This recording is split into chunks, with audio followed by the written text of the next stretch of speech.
Welcome back to Primetime News. Special welcome to the folks watching on OneSpotMedia.com. A reminder as well that you can download our One Spot Media app in the Google Play Store or the App Store. That's the number 1 followed by the word Spot and Media. Tragedy at a major hotel in Ironshore, St. James. An explosion at one of the Rio resorts has claimed the life of an employee. 4 other persons have been rushed to hospital. The hotel's management has been tight-lipped about the incident. However, the public relations officer for the Jamaica Fire Brigade has given a preliminary report on what happened. TVJ's Janella Precious reports.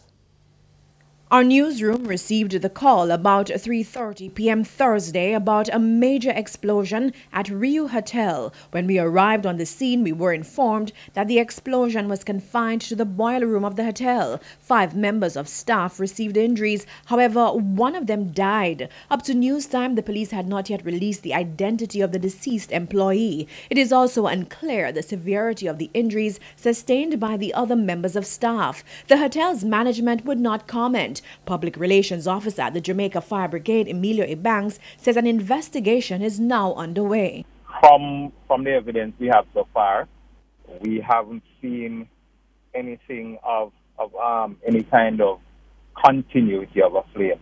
You know, from explosions of that nature, you would have a fiery burst, but that was not sustained. So what we actually have is what we refer in fire terms as a simple flashover of the area.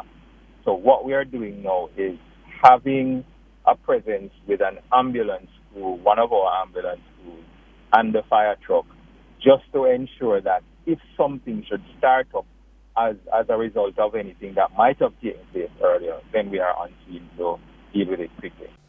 Mr. Ibanks was asked whether property damage has been significant. It has been significant in the sense that, you know, most of the behind the scenes operations, you know, the running of air conditioning and other things take place in the boiler room. I don't know how much of that would have been affected, but once you talk about boiler room in any one of these situations, that is where the real heavy equipment, the money equipment, that is where it actually is. He says there's been no evidence of structural damage. After the dust has settled, the fire department will then conduct another fire safety inspection to ensure that the hotel is still safe. He points out that so far there is nothing to suggest that the hotel is not safe for occupancy. Janella Precious, TVJ News.